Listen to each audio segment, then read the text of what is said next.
Yo, what's going on? It's Lewis here, the crypto beginner, and welcome to another video in the Not a Crypto Trader series.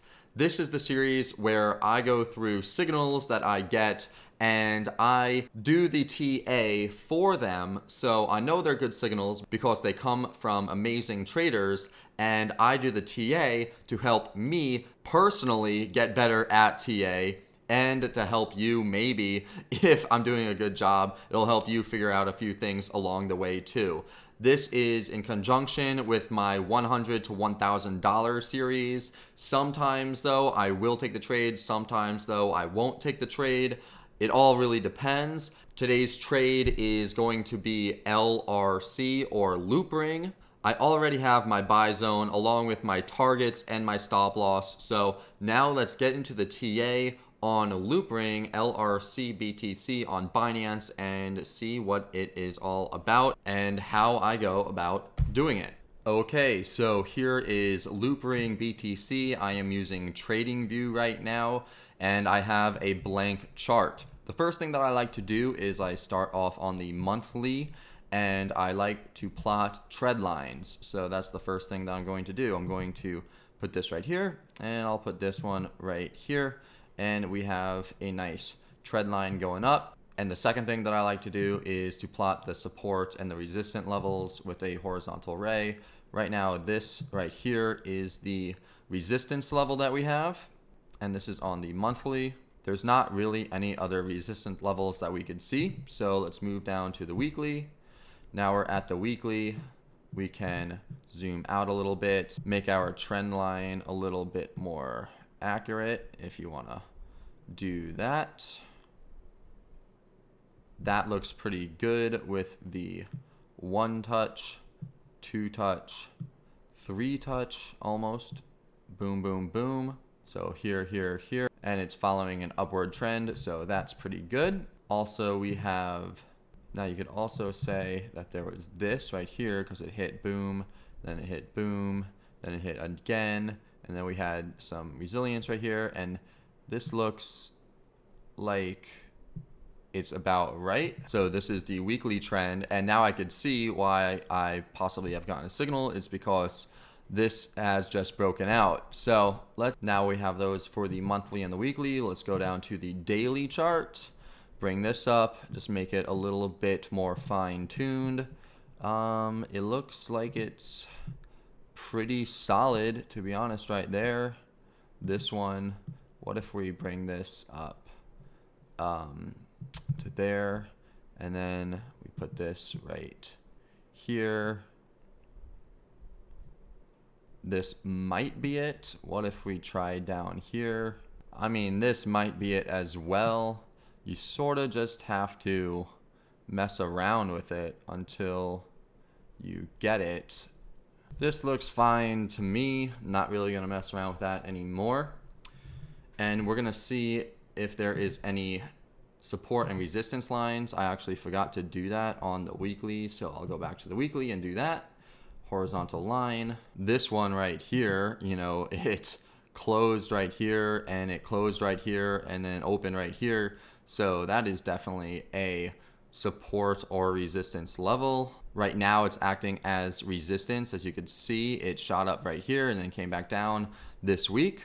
I don't really see any other support or resistance levels that are too significant, except if I bring this up here to right there, that is just a little bit more fine-tuned from the monthly.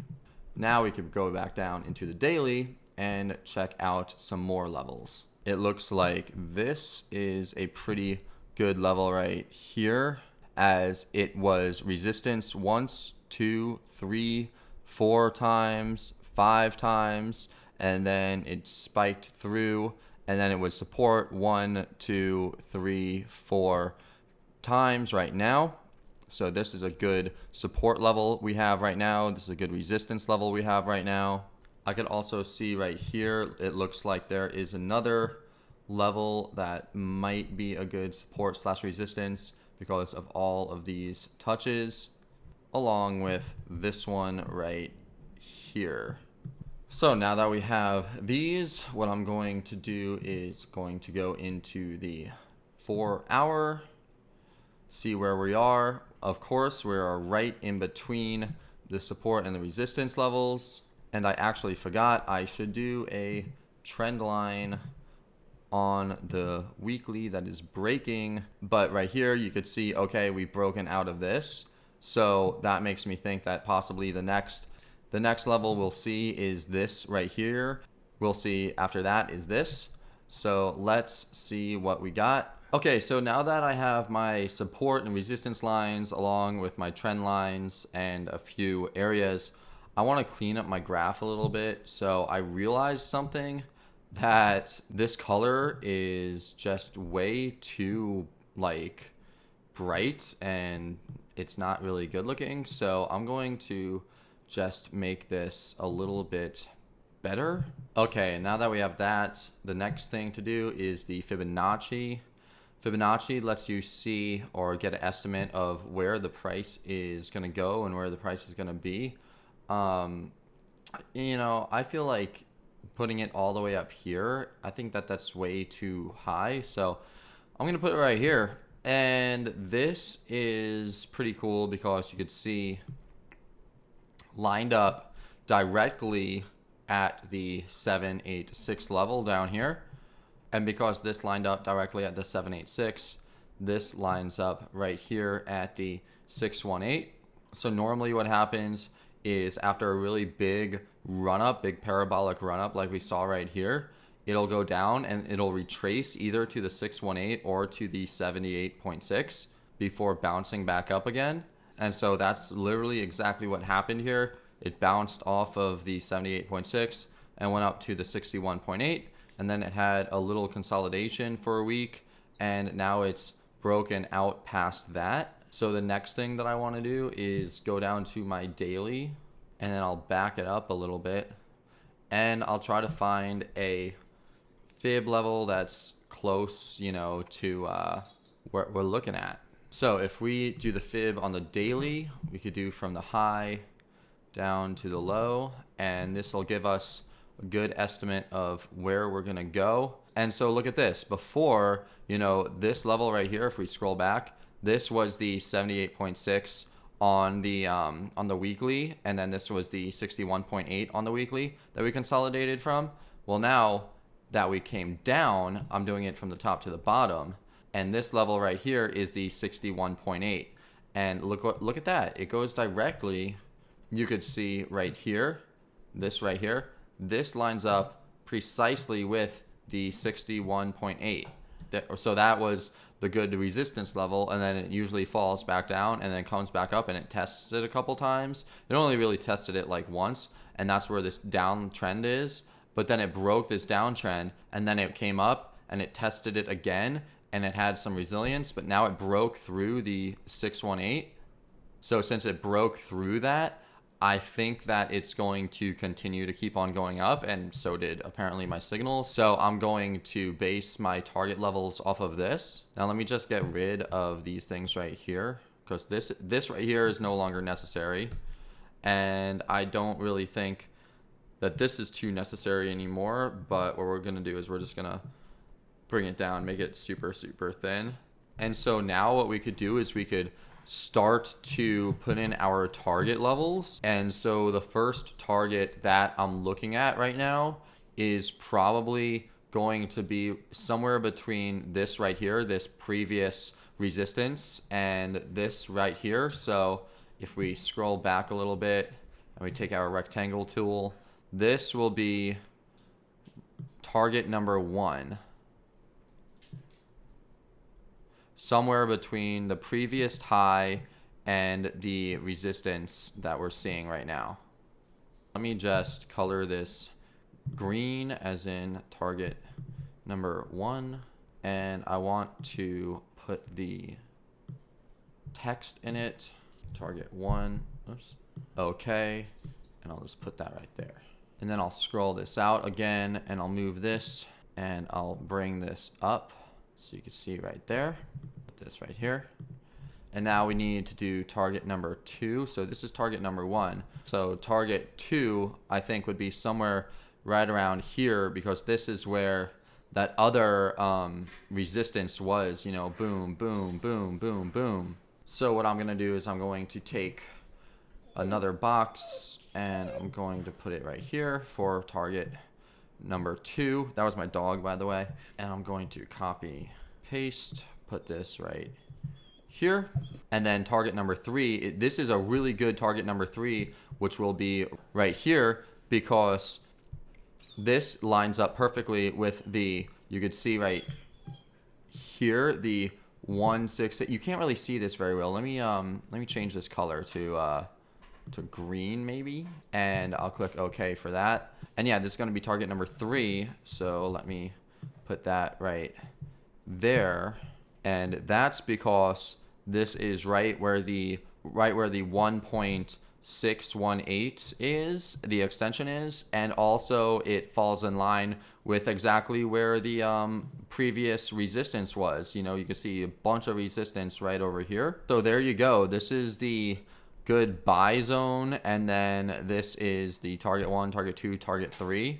And so yeah, this seems like a good buy zone to me, because this would be the best buy zone because it broke out and now it started to go up. So this seems like a pretty good buy zone to me. And then here's the targets, and then the stop loss. What I'll do is I'll check for the previous support levels. So you could see I already put it right here. If we zoom in even more, 1, 2, 3, 4. What I'll do for that is I'll make a rectangle tool and I'll say this right here is the stop loss level, and I'll color that red. And I think I'm just gonna leave it there. What I'm gonna do in the meantime is delete this fib, because that just makes it a little bit cleaner. And then I will take this, and actually I don't really need this anymore because I know that my buy target is actually somewhere right here. And if I want to know exactly when to get in, what I'll do is I'll do some indicators. So the first one that I'll look at is the MACD. If I bring that up, I could come in here and I'll bring it to the, I'll put it at the 1 hour, because that's usually when I want to know what precise point I want to get in. And this looks, according to the MACD, like an okay point to get in. I'll make the MACD line actually a little bit easier to see.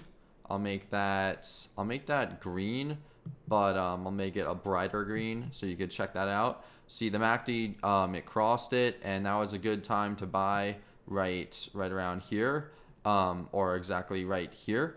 And the MACD is just crossing it again, so now it's another good time to buy. So that's a good indicator to use to see if it's a good time to buy or not. Also, it did just cross over this medium center point right here, this line that goes, divides this. And that's also another good point to buy. So the MACD is saying, okay, this is a good point.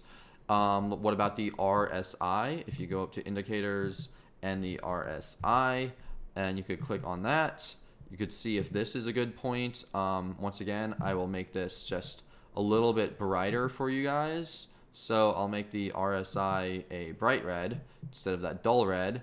And it's not all the way up here. It's not all the way up here. It's not up here. It's still it's slightly high. If it's all the way up here, that's usually a no-go. You usually do not want to buy it if ever, when it's up here. Usually when it's down here, it's oversold, and this is when you want to buy it, and this is when it's overbought and you don't want to buy it. So this is a fine point. The MACD says it's fine. All of the other indicators say that's fine. Honestly, I wanted to buy it right here, but I created this video. I was probably trying to buy it more around this area, but whatever. I still have my good targets set all the way up here. So that's a pretty good gain right there, if you ask me. So the RSI basically is not, ruling this trade out or anything like that. So we'll get rid of the RSI. That's a MACD and RSI is good in my book right now. We can bring this to the day and look at the, why does TradingView always do this? And look at the moving averages, try those out. So in here, moving average. What I do is like, first I'll do the major ones, you know, first I'll just look at the 50, the 100 and the 200. So I do the red for the 50, I do yellow for the 100, and I do green for the 200. So there you go for those. And we only have enough data for the 50 and the 100. So here's a good indicator right now to buy. All right, the 50-day, it just crossed over the 50-day. That's a great indicator to buy. Not to mention, it did just cross over this trend line. So yeah, I'd say we're just getting more confirmations into whether it's a good time to buy or not. The other moving average that I like to use is the EMA, and I do that twice or 3 times, and then go up in here. The first one, put it on 8, and I'll put the style, put that as red. And then the second one, I'll have to zoom in here so you can see it. Boom, put that as the 18, and I'll put that as yellow. So there you go.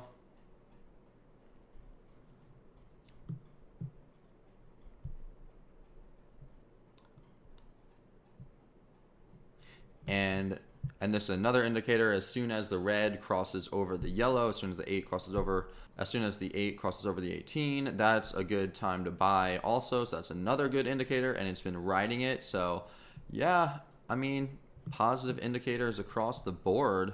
So with that, I think this trade is gonna be a go. I think I'll just log into Binance and do it. Also, I am tracking these trades in an Excel spreadsheet, and so I will, you know, eventually link that up down below when I get some more trades in. Right now, I only have that other one, which is ADA, and these are, some of them I'll do it, some of them I won't do it. You know, it all depends. Most of this is just practice. I just want to get in as much practice as I possibly can in front of the charts, just over and over and over and over and over again. Some of the videos like this, I had the targets premeditated beforehand. Some videos, I will just do it freestyle, and then I'll look at the targets and verify it with professional traders. So yeah, that is pretty much it. This is the Not a Trader series. Just as a disclaimer, nothing in this series or any series I do is financial advice. Always consult with a financial advisor and get, you know, professional opinions and professional advice whenever doing anything. The whole series is called Not a Trader for a reason. I am doing this just to learn. And if you want to learn more about this stuff, there's stuff all over YouTube. I also have a free course that I'll link below. And yeah, I mean, let's just see where this goes. Like I mentioned, I'm tracking all these trades, and once they're done, I'll put up quick videos about them. My first trade was with ADA. I'm still in it. So this is trade number 2. And when they hit, I'll throw up a little video. Other than that, I hope this was somewhat helpful and will help you get to the moon. And so with saying that, let's get to the moon together. I'll see you in the next video. Peace out. Bye.